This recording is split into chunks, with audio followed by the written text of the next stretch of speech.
especialmente a los que no hayan podido saludar antes de empezar el culto. Como sabéis, estamos predicando el Evangelio de Lucas de forma consecutiva, versículo a versículo, pasaje a pasaje, así que os invito en esta mañana a que volvamos al capítulo 8 de este Evangelio de Lucas, y con la ayuda del Señor hoy estaremos en los versículos del 26 y al 39. Y perdonadme la broma, pero mientras lo buscáis esta mañana me preguntaba una persona: hoy que te toca predicar, le decía el pasaje, cuando lo ve me dice: uy, ¿qué vas a predicar sobre ti? Digo, es una broma. No soy el endemoniado gadareno, espero no haberlo sido, pero a lo mejor en algún momento he estado cerca. Ahora, lo que no me gustaría es ser, y luego lo veremos, de esa multitud de la región de los gadarenos que veremos en esa escena. Pero bueno, dicha la estúpida broma, vayamos al capítulo 8, versículo 26 al 39, donde vamos a ver el poder de Jesús, y esta es la verdad que encontramos en este pasaje, el poder de Jesús sobre los demonios. Si os acordáis, venimos de esa tempestad en el mar de Galilea. Allí vimos el poder de Jesús sobre todo lo creado, sobre la naturaleza, el viento, el agua, y ahora el poder de Jesús sobre los demonios. Dice así Lucas capítulo 8, versículo 26, que navegaron hacia la tierra de los gadarenos, que está al lado opuesto de Galilea. Y cuando él bajó a tierra, el Señor Jesús bajó a tierra, le salió al encuentro un hombre de la ciudad poseído por demonios, y que por mucho tiempo no se había puesto ropa, ni vivía en una casa, sino en los sepulcros. Al ver a Jesús, gritó y cayó delante de él y dijo en alta voz: ¿qué tengo yo que ver contigo, Jesús, Hijo del Altísimo? Te ruego que no me atormentes. Porque él, Jesús, mandaba al espíritu inmundo que saliera del hombre, pues muchas veces se había apoderado de él, y estaba atado con cadenas y grillos y bajo guardia. A pesar de todo, rompía la atadura y era impelido por el demonio a los desiertos. Impelido es como obligado, mandado de forma obligada a los desiertos. Versículo 30, entonces Jesús le preguntó: ¿cómo te llamas? Y él le dijo: Legión, porque muchos demonios habían entrado en él. Y le rogaban estos demonios que no le ordenara irse al abismo. Y había una piara de muchos cerdos paciendo allí en el monte. Y los demonios le rogaron que les permitiera entrar en los cerdos. Y él les dio permiso. Los demonios salieron del hombre y entraron en los cerdos, y la piara se precipitó por el despeñadero al lago y se ahogaron. Y cuando los que los cuidaban vieron lo que había sucedido, huyeron y lo contaron en la ciudad y por los campos. Salió entonces la gente a ver qué había sucedido, y vinieron a Jesús, y encontraron al hombre de quien habían salido los demonios sentado a los pies de Jesús, vestido y en su cabal juicio, y se llenaron de temor. Versículo 36, los que lo habían visto les contaron cómo el que estaba endemoniado había sido sanado. Entonces toda la gente de la región de alrededor de los gadarenos le pidió a Jesús que se alejara de ellos, porque estaban poseídos de un gran temor. Y él, entrando a una barca, regresó. Pero el hombre de quien habían salido los demonios le rogaba que le permitiera acompañarle. Mas él lo despidió diciendo, versículo 39, vuélvete a tu casa y cuenta cuán grandes cosas Dios ha hecho por ti.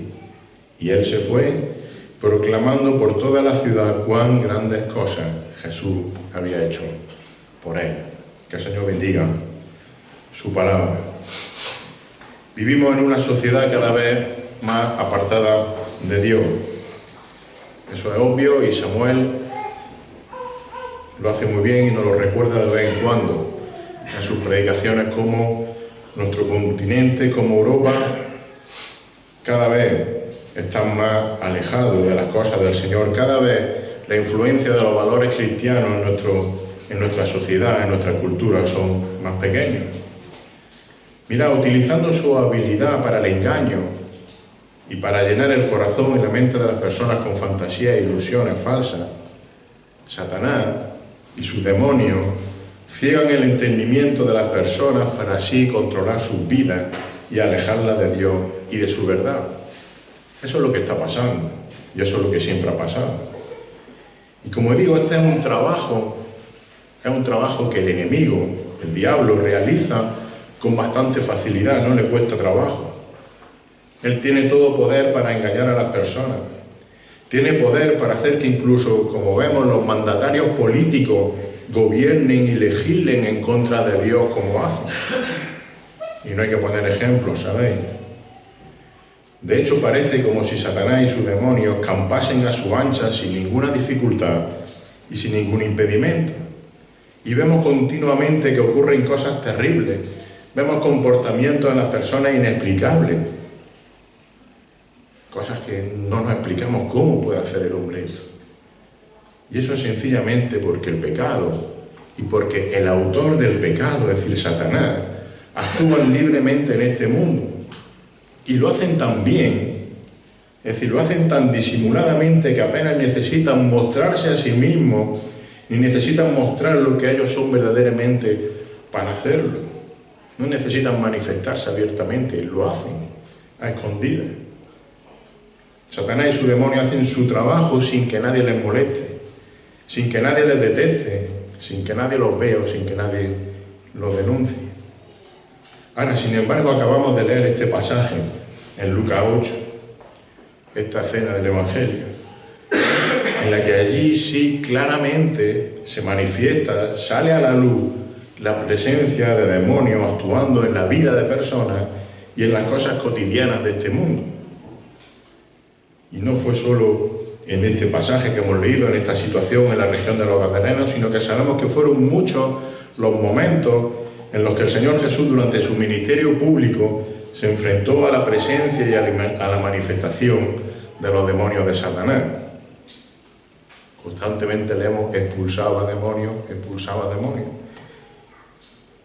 Y es que la presencia física de Dios en la tierra, por medio de la persona de su Hijo Jesucristo, lo que hizo fue desenmascarar abiertamente a multitud de demonios que se cruzaban simplemente en su camino. Él pasaba y salían los demonios, saltaban ante su presencia. Como digo, Satanás y sus demonios trabajan prácticamente sin oposición por toda la tierra y en todo tipo de personas. Actúan, como dice la palabra de Dios, como espíritus engañadores. Incluso confunden a las personas dentro de la iglesia como ángeles de luz. 1 Timoteo 4:1 dice que el Espíritu dice claramente que en los últimos días, en los últimos tiempos, algunos apostatarán de la fe prestando atención a espíritus engañadores y a doctrinas de demonios. 2 Corintios 11, 14 y 15 dice: y no es de extrañar, pues aún Satanás se disfraza como ángel de luz. Por tanto, no es de sorprender que sus servidores también se disfracen como servidores de justicia, cuyo fin será conforme a su obra. Así actúa Satanás y sus demonios. Es más, es que han hasta conseguido, fijaros, han conseguido que hasta sea molesto, que nos moleste que se hable de ellos. Que se mencione, uy, qué predicación más fea la de hoy, está nombrando demonios. Ellos no quieren que se sepa de ellos. Quieren pasar desapercibidos. ¿Para qué? Para así poder seguir engañando, para así poder seguir destruyendo y haciendo mal de forma tranquila, sin que nadie detecte o diga que ellos son los culpables.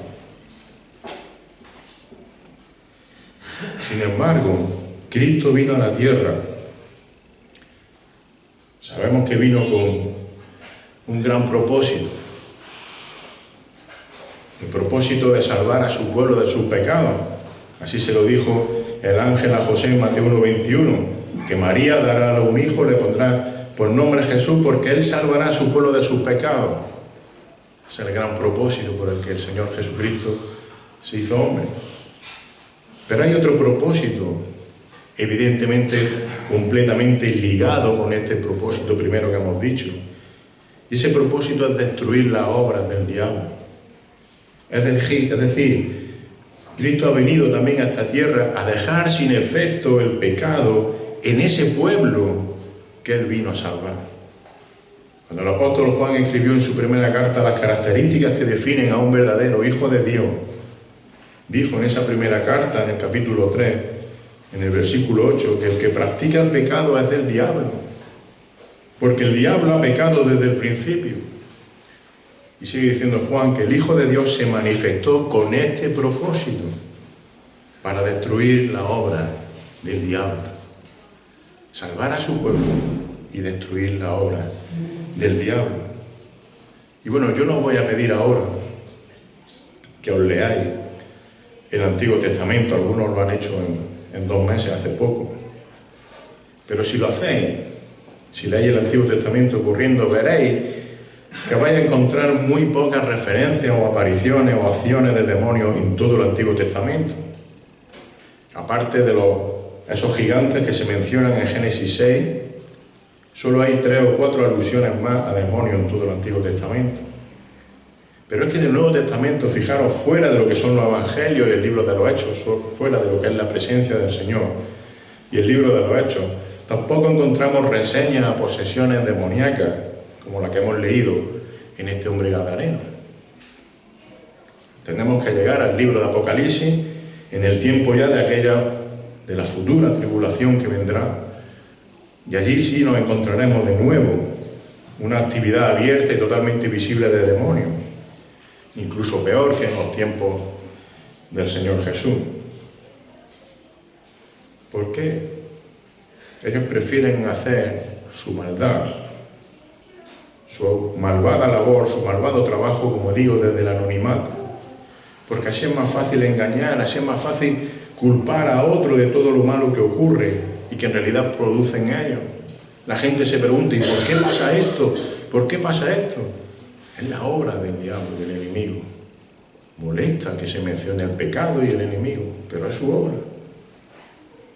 Entonces la pregunta es ¿por qué vemos que se desata abiertamente esta actividad de demonios de Satanás durante el ministerio de Jesús, durante la presencia de Jesús? Ya lo hemos dicho, primera de Juan capítulo 3:8, el Hijo de Dios se manifestó con este propósito para destruir la obra del diablo. Satanás y sus demonios saben perfectamente que tienen la guerra perdida. Saben que van a ser derrotados, de hecho ya fueron derrotados en la cruz del Calvario. Por tanto, fijaros, la sola presencia de Jesús, la presencia del Hijo de Dios pasando cerca de ellos, le hace temblar de miedo, temblar de terror. Y es como si saliesen despavoridos ante su presencia. ¿Entendéis por qué esa actividad? Estaban asustadísimos a su presencia. Veían la derrota que les venía. Recordemos aquello que le dijo el demonio que estaba poseyendo el cuerpo de un hombre en la sinagoga de Capernaum, en Lucas capítulo 4, versículos 33 y 34. Dice que estaba en la sinagoga un hombre poseído por el espíritu de un demonio inmundo y gritó a gran voz: déjanos, a Jesús, déjanos. ¿Qué tenemos que ver contigo, Jesús de Nazaret? Sabía perfectamente quién era. ¿Ha venido a destruirnos?, le dice. Yo sé quién eres el Santo de Dios. Ellos sabían y saben mejor que nadie que Jesús es el Hijo de Dios y que por tanto tiene el poder divino que los va a derrotar por siempre. Así que ante la presencia de Jesús, los demonios que se cruzaban en su camino eran descubiertos, por supuesto derrotados, y estaban tan atemorizados que era como si saliesen corriendo, saliesen a la vista, como si dijesen: me rindo, no hagas nada contra mí, por favor. Ese poder de Jesús sobre Satanás y sus demonios quedó totalmente demostrado a lo largo de su ministerio en la tierra.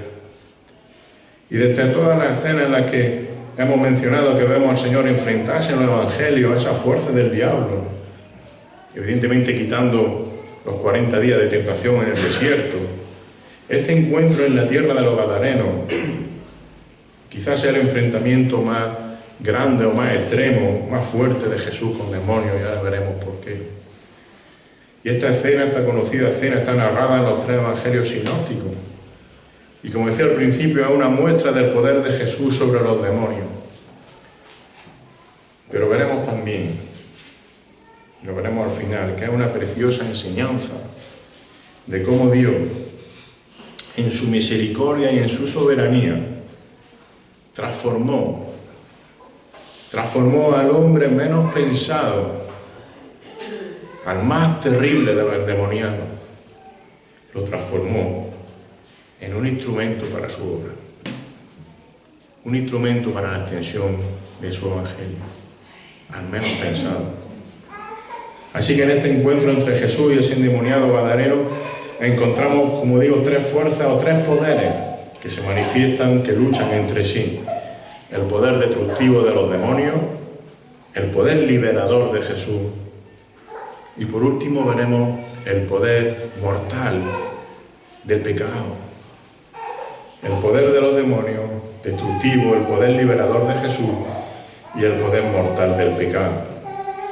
Versículo 26 al 28 y el final del 29, no lo vamos a volver a leer, lo iremos viendo poco a poco, por amor al tiempo. Allí vemos ese poder destructivo de los demonios. Recordemos que el Señor Jesús, junto a sus discípulos, lo hemos dicho antes, viene de cruzar el mar de Galilea en barca.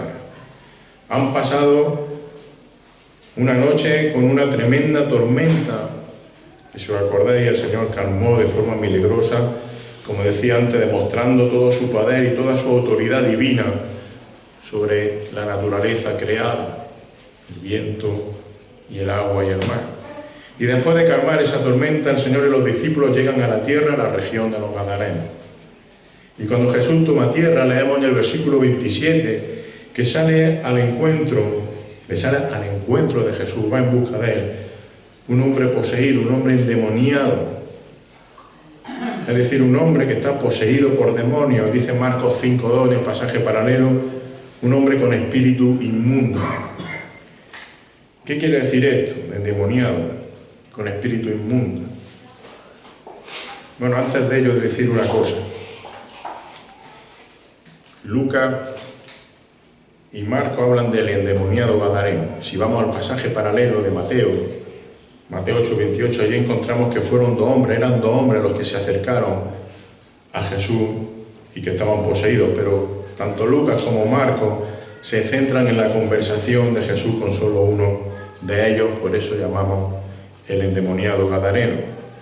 El caso es que lo que ocurriese con el otro hombre no queda registrado en ninguno de los evangelios, pero por lógica es de prever que ese hombre también fue posteriormente librado de los demonios por Jesús. Pero como digo, el caso es que Lucas dice que este hombre estaba poseído por demonios. Y ese hombre mostraba esa posesión de demonios con un comportamiento extremadamente salvaje e incontrolable. Mirad, cuando en la palabra de Dios se dice que un hombre, que una persona está endemoniado, como era este hombre, quiere decir o se está refiriendo a alguien que está habitado en su interior y que por tanto está controlado por uno o por varios demonios. El caso es que ese control no puede ser resistido por la persona poseída. Habéis visto esa palabra rara que había por medio, que era impelido. Yo tuve que buscarla muchas veces en el diccionario para entenderla. El demonio te obliga cuando está dentro de ti. Y esa persona que no puede resistir el poder del demonio dentro de sí, normalmente es utilizado por ese demonio para causar dolor y para causar tormento, primeramente en esa persona poseída, pero en general también a todo el que se encuentra a su paso y a su alrededor. Pero es que también son utilizadas esas personas poseídas por los demonios para promover falsas doctrinas, lo hemos leído en 1 Timoteo 4:1, o para introducir también inmoralidad, celos, divisiones, orgullo, envidia, como dice Santiago en su carta en el capítulo 3. En definitiva, cuando uno o varios demonios entran en una persona y la poseen, Dicha persona es controlada tanto en su mente como en su cuerpo, como también en su habla, en lo que dice, en su voz. Y no se sabe, porque no lo dice el texto, cómo este hombre llegó a estar poseído. Pero en realidad cualquier persona que no tiene a Dios en su vida está en riesgo de caer en las manos del príncipe de las tinieblas. Como decíamos al principio, cada vez los valores cristianos son menores en Europa, por lo cual el poder del diablo se hace más manifiesto. Si en la vida de una persona no está Cristo, ese vacío, sabéis quién lo va a ocupar fácilmente, ¿no? El caso es que este hombre hacía tiempo que, dice el texto, estaba bajo el control, no de un demonio, sino de varios, de muchos demonios, los cuales le hacían comportarse de forma extraña y violenta, lo atormentaban continuamente. Dice el texto que lo tenían desnudo, sin casa, viviendo entre los muertos en sepulcros. Y eso no era como nuestro cementerio evangélico, que es un jardín precioso, ese vivir entre los muertos. No vivía allí. Eran cuevas súper desagradables. Tal era el tormento de este hombre, que estaba mejor entre los muertos que entre los vivos. Pero ese tormento, como he dicho antes, no era solo hacia esa persona poseída, sino que bajo el control de los demonios era una persona peligrosa para las demás personas. Por lo que también lo hemos leído, tenían que atarlo constantemente con cadenas y con grilletes. Pero el poder y la fuerza de los demonios era tal que terminaba soltándose, versículo 29 al final. Bien, y esa mañana, cuando Jesús y sus discípulos llegan a la orilla, después de esa noche navegando, fijaros, se convierte, por así decirlo, en el blanco perfecto de ese endemoniado y su compañero que menciona Mateo. Y estos hombres no sabían a quién habían ido a asustar o a hacer daño. Eran unos más que pasaban por allí, vamos a por ellos. Ahora, los demonios que los poseían, en cuanto se acercaron, en cuanto los vieron, ellos sí reconocieron a Jesús. Y como vemos en el versículo 28, al verlo, gritaron y caen a sus pies de inmediato. ¿Por qué? Lo hemos dicho antes. La última persona que un demonio quería ver o quería tener delante era Jesús. Ellos sabían y saben que Jesús es Dios. Y por tanto saben que Jesús es quien los va a derrotar y es el que los va a echar al lago de fuego por la eternidad. Así que los demonios ni siquiera luchan con Jesús. Saben que no pueden derrotarlo. Ellos saben cuál es su destino final.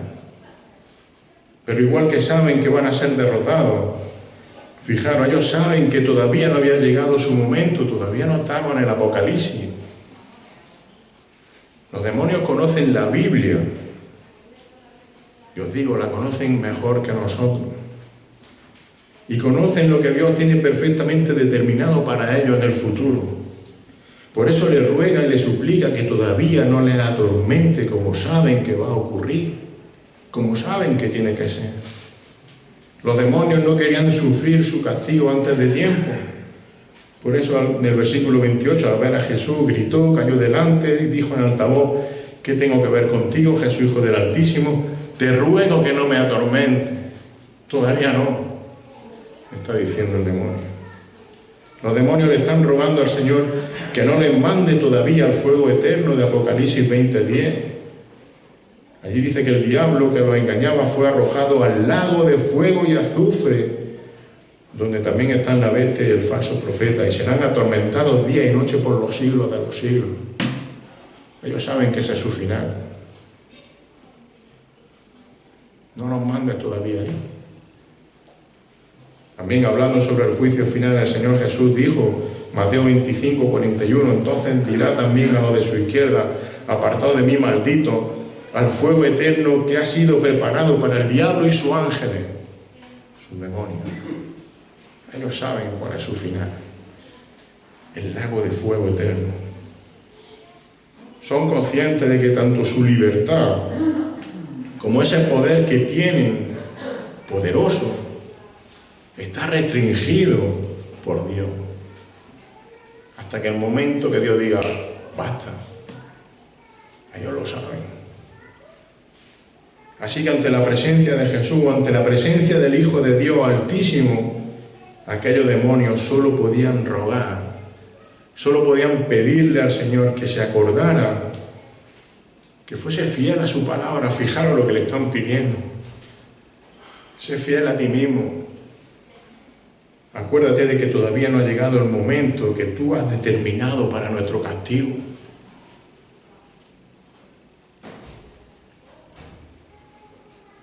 Qué pena que tengan tanto conocimiento los demonios y que más lo utilizan, ¿verdad? En contra del Señor. Así que aquellos demonios están reconociendo que su poder destructivo, su gran poder, no tiene ningún valor ni ningún efecto ante el poder de Jesús. Y ahora vamos a ver ese poder liberador de Jesús. Principio del 29 y los versículos del 30 al 35. Ante la presencia del Señor Jesús vemos que el demonio cae delante de él. Le ruega que no le atormente. Y fijaros, el Señor no tuvo que hacer así nada súper especial, ningún conjuro mágico, como las películas, ni nada especial, para demostrar su poder y su autoridad sobre este demonio. Él simplemente dijo, sal. Decía que saliese de ello. No necesitaba ninguna cosa espectacular. Esa simple orden de Jesús es una muestra de la deidad precisamente de Jesús. Es una muestra de que solo Dios está por encima de esos ángeles en cuanto a poder. Mirad, los ángeles son seres, y los demonios sabéis que son ángeles caídos, pero son ángeles. Son seres muy superiores a los hombres. Lo siento por todos nosotros, pero son mucho más inteligentes que nosotros. Por supuesto, mucho más poderosos. Y por supuesto, hay algo en lo que muchos de aquí me ganáis, que es en experiencia. Porque sepáis que ellos os ganan en experiencia. Porque antes de que este mundo fuese creado, ellos ya existían. Así que tienen más experiencia que nosotros. Ahora, con esa autoridad divina, el Señor se dirige a ellos. Y le pregunta al hombre, ¿cómo te llamas? Ahora, el Señor sabía que cuando le está diciendo cómo te llamas al hombre, sabía que el que iba a contestar era el demonio, porque era el que estaba, lo hemos dicho antes, controlando su cuerpo y su voz. Y el demonio contesta. ¿Y cómo se llama el demonio? Legión. Un nombre apropiado, porque definía perfectamente que no era un solo demonio, sino que eran muchos demonios los que estaban dentro de aquel hombre y seguramente aquel compañero que menciona Mateo. Y fijaros, todo suena la palabra legión. El ejército español tiene la legión española, pero estamos en unos textos de hace 2000 años. No estaba la legión española, pero sí existía en el ejército romano la legión romana. Y una legión del ejército romano podía tener hasta 6.000 soldados. Por el Evangelio de Marcos, el pasaje paralelo, en el capítulo 5, versículo 13, ahí se nos dice que la piara, esa piara de cerdos que luego veremos, en la que acabaron esos demonios, era de unos 2.000 cerdos. Así que aunque el texto no nos dice el número exacto de demonios, ni yo puedo decir son tantos, dejadme que haga un pequeño juego, una pequeña deducción. Pero si una legión era de miles de soldados, se llamaba legión. Si eran 2.000 cerdos los que estaban allí, luego poseyeron a ellos, seguro que en aquellos hombres, en aquel endemoniado gadareno y el otro, como mínimo había cientos de demonios. No voy a decir miles, pero cientos seguro. Y puede que más de 1.000 demonios. Espectacular, ¿no? Así que esa legión de demonios, esos cientos, ese ejército de demonios, ruegan al Señor que no les mande al abismo, ¿Sabéis lo que es el pozo del abismo? El pozo del abismo es donde Dios tiene actualmente encarcelado a un gran grupo de demonios hasta que todo el ejército de Satanás sea lanzado a ese lago de fuego que hemos mencionado antes. Es como una cárcel temporal en la que están, por ejemplo, esos demonios de Génesis 6 que decíamos antes. Y solo saldrán de ese abismo temporalmente durante la tribulación, cuando suene la quinta trompeta. Y esto es terrible, cuando suene esa quinta trompeta. Apocalipsis capítulo 9, solo voy a leer 2 versículos. Si luego queréis leerlo entero hasta el 11 en vuestra casa. Dice Apocalipsis 9, el quinto ángel tocó la trompeta y vio una estrella que había caído del cielo a la tierra, y se le dio la llave del pozo del abismo. Y cuando abrió el pozo del abismo, salió humo del pozo como el humo de un gran horno, y el sol y el aire se oscurecieron por el humo del pozo. Tinieblas tremendas. No voy a seguir leyendo, pero si luego lo leéis, como digo, en ese pasaje se describe a esos demonios que están en el pozo del abismo y que saldrán ese día. Dice allí que son seres con aspecto de langosta. Qué feo, pero del tamaño de un caballo. Terrible. Langostas del tamaño de un caballo, que causarán dolor indescriptible a los hombres. Bueno, eso es el pozo del abismo y allí están esos demonios.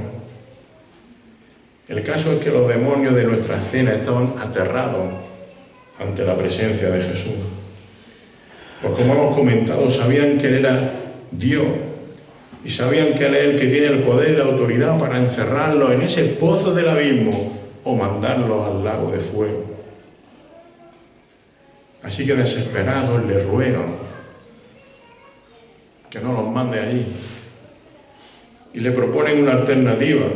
Ellos siguen siendo malos a pesar de donde van a acabar. Les ruega que les deje meterse en esos cerdos de la piara que había allí al lado, en esos 2000 cerdos que hemos dicho de Marcos. Y como digo, por un lado vemos el continuo deseo de causar mal y causar destrucción de los demonios, aunque fuese con aquellos cerdos. Ahora, por otro lado, vemos también otra confirmación del poder y de la autoridad de Jesús sobre estos ángeles caídos. ¿Por qué digo esto? Mirad el final del versículo 32. ¿Qué hace allí el Señor cuando le ruega a los demonios que les deje irse a los cerdos? Él les da permiso. Él les dio permiso. Y esto manifiesta que los demonios no podían hacer nada sin el permiso, sin la autorización de Jesús. Así que los demonios, con esa misma maldad destructiva con la que estaban poseyendo a aquel hombre gadareno, salen de él. Entendemos que salen también de su acompañante. Y entrando los cerdos hacen que se precipiten al mar de Galilea para morir ahogados por ese acantilado.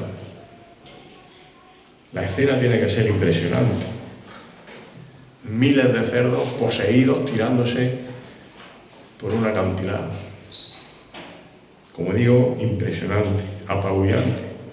Y los cuidadores de los cerdos salen huyendo y van contando por todos lados lo que está ocurriendo, lo que ha ocurrido. Como si se tratase, permitirme la licencia, de un programa de noticias de esto en directo que hacen en la televisión. La gente viene corriendo allí a asomarse a aquel lugar a ver lo que está pasando. Podríamos pensar en primera instancia que la gente quería ver, que la gente quería saber lo que había pasado con esos 2000 cerdos que se habían ahogado. Menuda catástrofe, menudo titular para ese Andalucía directo. Miles de cerdos tirándose por un acantilado. ¡Wow! ¿No? Qué gran noticia, todos iríamos a ver eso. Ahora, ¿qué dice el versículo 35? Dice que salió entonces la gente a ver qué había sucedido, el Andalucía directo, perdonadme. ¿Y qué hicieron? ¿Se asomaron al acantilado a ver a los cerdos? ¿Qué dice el versículo 35? Vinieron a Jesús. La noticia no eran los cerdos.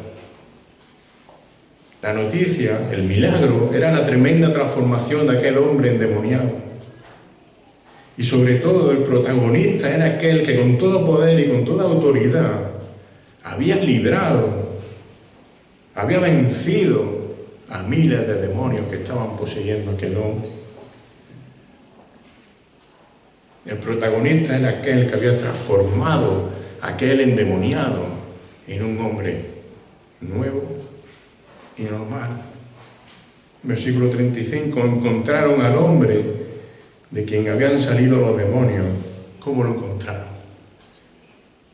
Sentado a los pies de Jesús, vestido y en su cabal juicio. El cambio en aquel hombre era radical, era inexplicable para la mente humana. Aquel hombre que durante mucho tiempo, acordaros, llevaba mucho tiempo poseído por los demonios. Aquel hombre que durante mucho tiempo estaba vagando como un loco, que vagaba desnudo entre las tumbas, entre los muertos, a la voz, a la orden de Jesús. Se encuentra como tranquilo, vestido, sentado a los pies del Señor. Aquel hombre que vivía chillando, fuera de control, atormentado, causando daño a las personas, causándose daño a sí mismo. Los textos paralelos dicen que se golpeaba y se rajaba con piedras. Por la gracia, por la misericordia, por el poder de Cristo, ahora se encuentra como callado, tranquilo y fijado, con la paz, con esa paz que solo la salvación de Dios produce en las personas.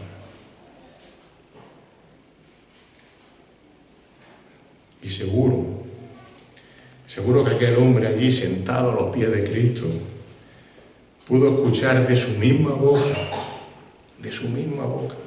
que Él, que aquel que le había sacado los demonios, también había venido a salvar a pecadores perdidos como Él.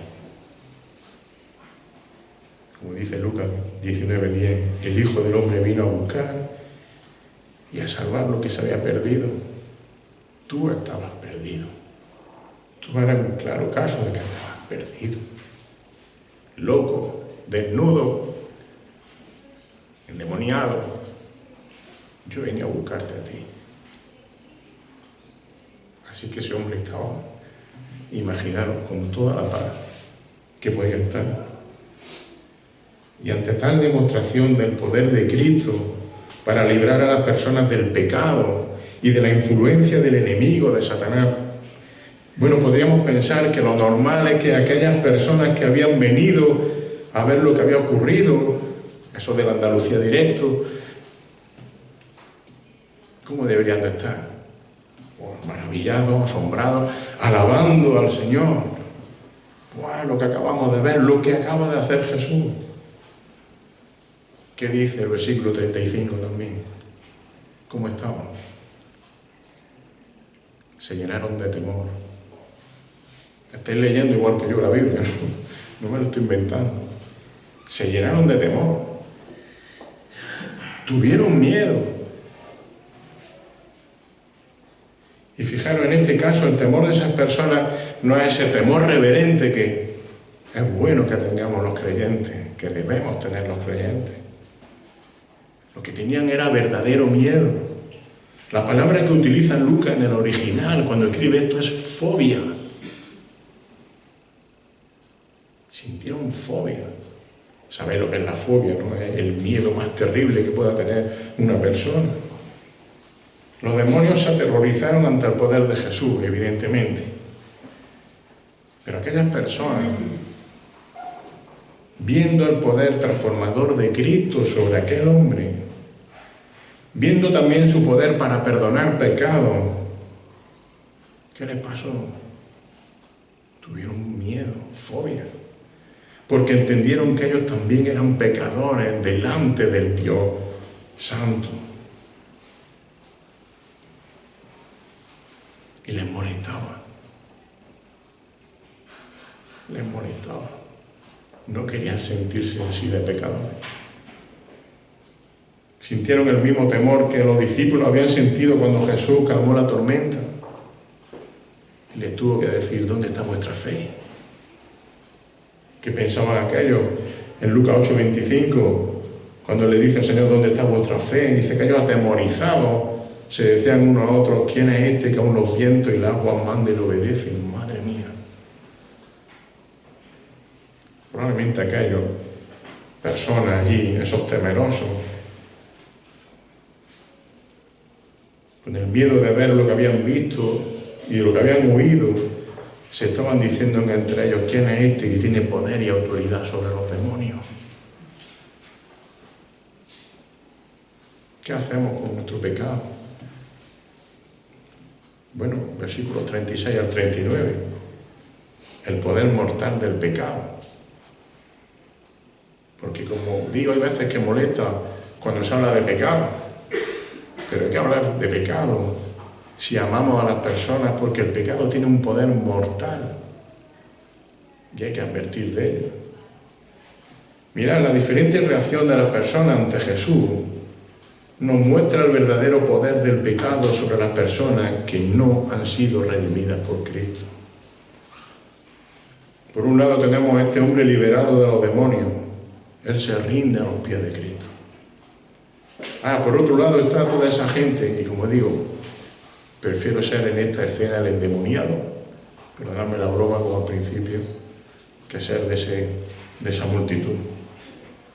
Porque en esa multitud, esa gente aparentemente sana y sin problemas que acuden ahí a ver, ante la evidencia del poder de Jesús, ante la evidencia de que Jesús es el Hijo de Dios, cegados por el pecado. Porque ¿sabéis qué hace el pecado? El pecado nubla la vista, nubla el entendimiento. ¿Qué hace? Rechazan abiertamente a Jesús. ¿Y qué le dicen? Aléjate de nosotros. Unos lo habían visto con sus propios ojos. Y esos que lo habían visto con sus propios ojos se lo contaron de primera mano a todos aquellos que estaban allí. Lo habían escuchado de testigos directos, versículo 36. Los que lo habían visto les contaron cómo el que estaba endemoniado había sido sanado. Y la pregunta es: ¿qué más evidencia hacen falta para rendirse ante Jesús? Las pruebas del poder salvador de Jesús y de que Él es el Dios son innegables. Son totalmente convincentes. Pues que no lo veis, miles de demonios acaban de ser derrotados por Cristo delante vuestra. ¿Qué necesitáis más para creer? No sé. Y ante tal evidencia, en vez de caer rendido ante Jesús, y los demonios cayeron rendidos delante de Jesús, en vez de caer rendido ante Jesús como su Señor y como su Salvador, ¿qué dice el versículo 37? Toda la gente de la región, alrededor de los Gadarenos, sí, toda la gente que había allí, toda esa multitud, le pidió a Jesús que se alejara de ellos. Aléjate de nosotros.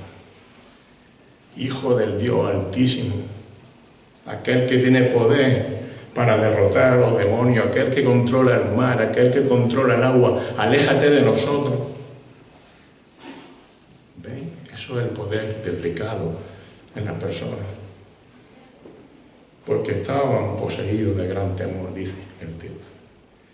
Estas personas estaban controladas, como digo, estaban poseídas por el poder del pecado.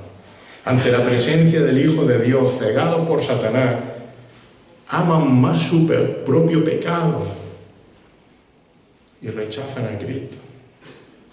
Rechazan a aquel cuya santidad lo está confrontando con su pecado. Déjanos en paz. Déjame seguir con mi vida. Lo siento, pero eso somos las personas. Fijaros, ni siquiera agradecieron a Jesús que librase a aquellos endemoniados. Vete. Podrían haberle dicho, oye, mira, gracias por curarlo, sanarlo, pero mira, vete. No, ni siquiera le agradecieron. Tal es el poder del pecado en el hombre que preferían seguir sufriendo la presencia de aquellos peligrosos endemoniados que rendirse ante Jesús, que arrepentirse de su pecado. Mirad, aquellas personas perdieron la oportunidad de estar con Jesús. Le dijeron, le pidieron que se fuese, le rechazaron. ¿Y qué dice el versículo 38?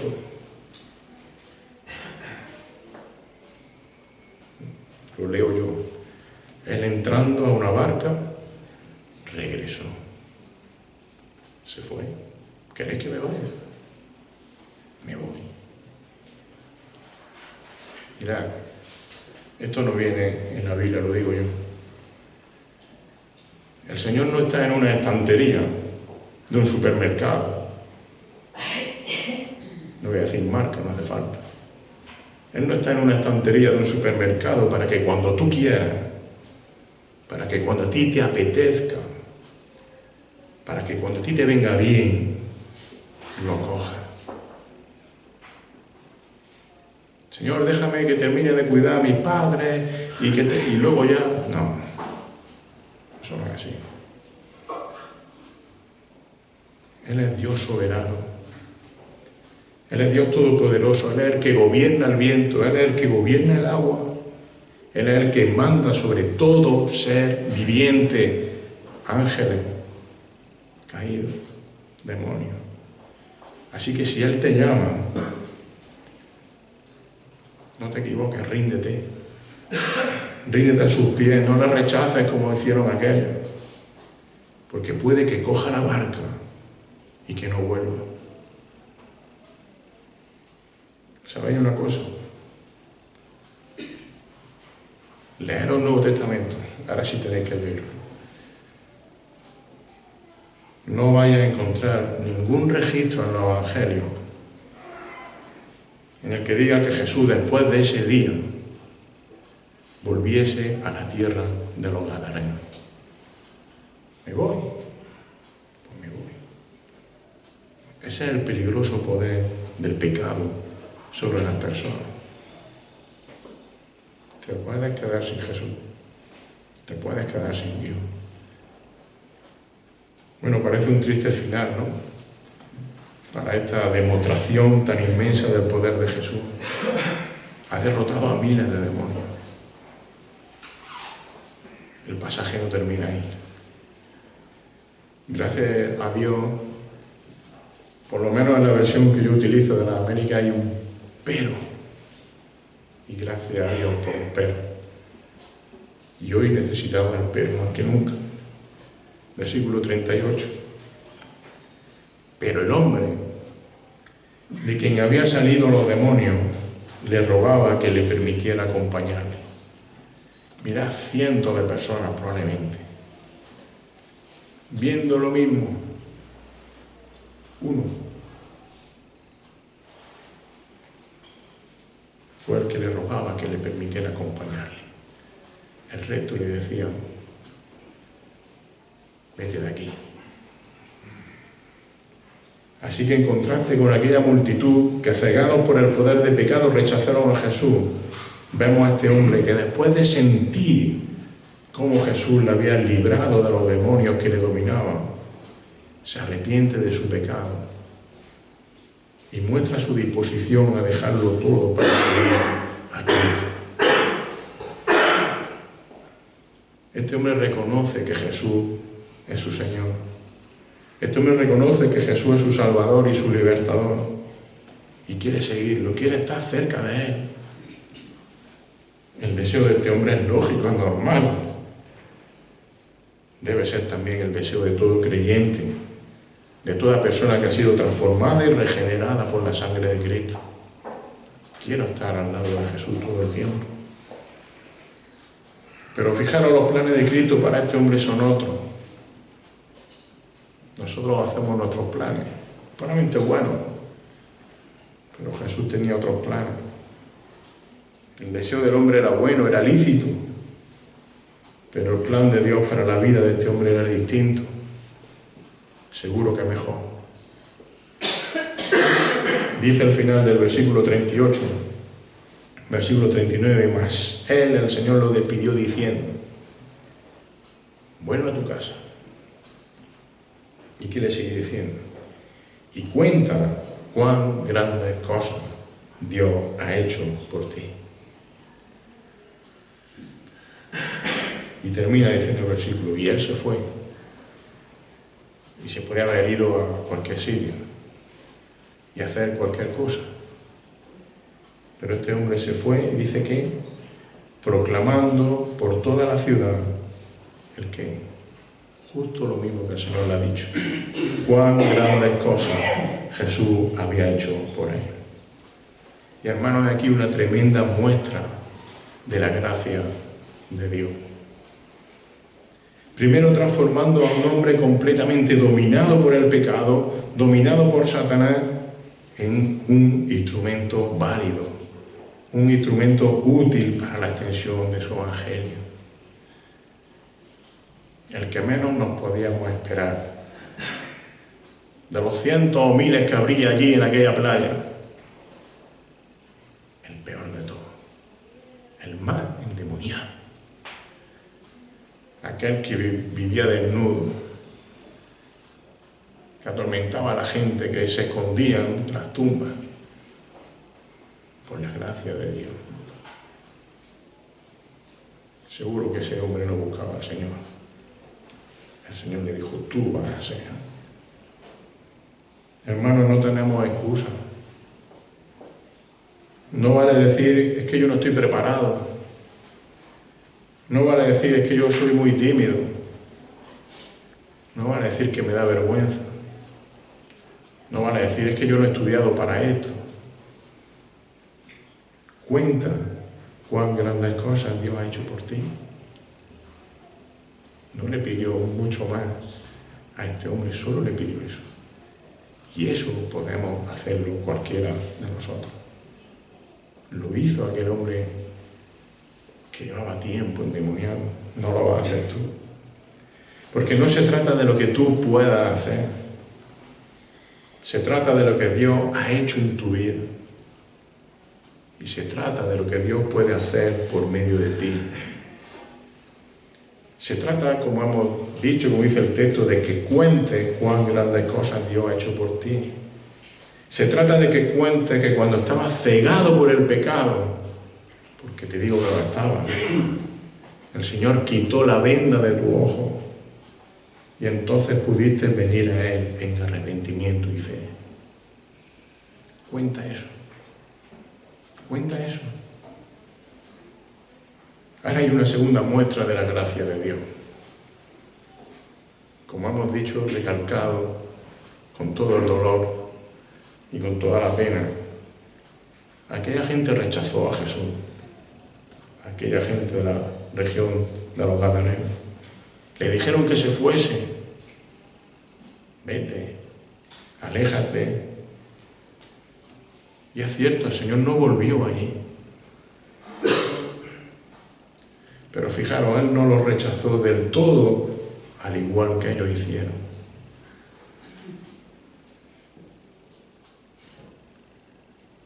No les pagó como se merecieron. Igual que a mí no me ha pagado como yo me merezco. Fijaros, el Señor dejó allí a aquel hombre, al que menos nos esperábamos, pero dejó a aquel hombre como su fiel misionero. ¿Cómo lo dejó? Proclamando por toda la ciudad cuán grandes cosas Jesús había hecho por él. La gente rechazó a Jesús. Sin embargo, Dios en su preciosa gracia, en su inmensa misericordia, dejó una persona para que les predicase el Evangelio y para que tuviesen la oportunidad de ser salvos, para que pudiesen oír. Dios es bueno y Dios es justo. no te va a condenar sin una oportunidad. Y la tuvieron. Se las dejó.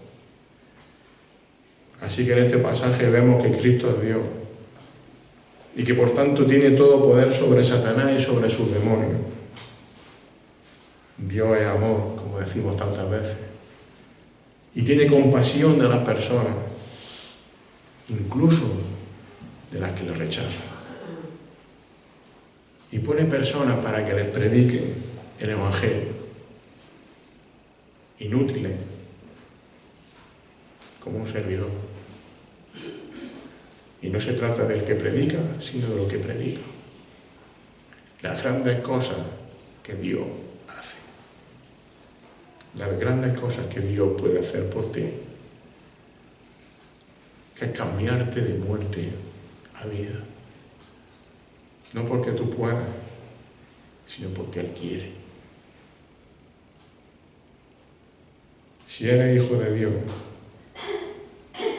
predica el Evangelio. Cuéntale a otro lo que Dios ha hecho por ti. Ahora, si sientes que Dios te está llamando hoy, si sientes que Dios está tocando tu corazón, tu interior, que te está librando de lo que hay en ti, que puede contigo, que es más fuerte que tú, Él tiene fuerzas para quitártelo. Así que no lo rechaces como hizo aquella multitud, sino que haz como hizo aquel hombre. Siéntate a sus pies y pídele que te dé la paz. Pídele que te dé el perdón de pecado, igual que hizo aquel hombre gadareno. El Señor te lo va a dar. Que el Señor bendiga su palabra. Señor, en esta mañana, Señor, que hemos rendido ante ti, ante tu presencia, ante tu poder absoluto, ante la grandeza de tu amor y de tu misericordia y de tu gracia. Señor, como hemos cantado como al principio, ¿quién hay como tú? No hay nadie como tú que tenga el poder absoluto sobre todo lo creado, sobre el viento, sobre el agua y sobre todo ser creado, hasta el ser más poderoso. No hay nadie que se pueda resistir a ti. Señor, te rogamos Señor, que tú sigas quitando el velo del pecado de las personas. Te agradecemos porque ya lo hiciste con muchos de nosotros. Pero sigue tú haciéndolo como lo hiciste con este hombre. Para que puedan venir a ti con arrepentimiento y con la fe que tú solo das y produces. Señor, trae tu salvación.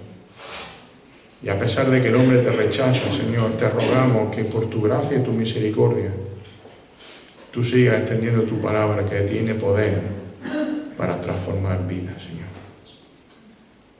Perdónanos, Señor, si no hablamos de ti todos los días como debemos hacer. Quita de nosotros lo que estorbe. En el nombre de Jesús. Amén.